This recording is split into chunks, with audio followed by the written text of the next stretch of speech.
আমরা এখানে গীতা যজ্ঞ হচ্ছে সেখানে এসেছি।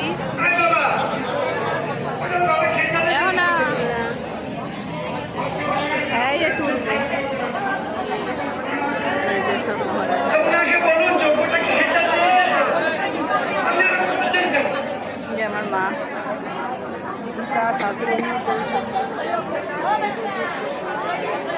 অনেক জায়গার মহারাজরা এসছে, বৃন্দাবন, মায়াপুর, সব জায়গা থেকে সব মহারাজরা এসছে। এখানে গীতা যজ্ঞ হচ্ছে, 10 দিন ধরে অনুষ্ঠান হচ্ছিল, সেই গীতা যজ্ঞ হচ্ছে।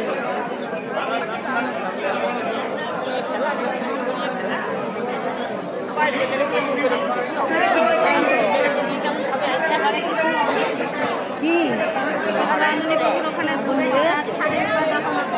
আপনারা সবাই শান্ত হয়ে বসুন, আর পূজ্যপাল বাবাজি মহারাজ যেটা বলছেন সবাই সেই দিকে লক্ষ্য রাখুন, আর কেউ অন্য কোনো মাইক ব্যবহার করবেন না দয়া করে।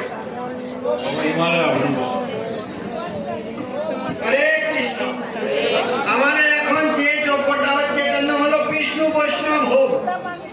বিষ্ণুকে এবং বিষ্ণুর পার্শ্ব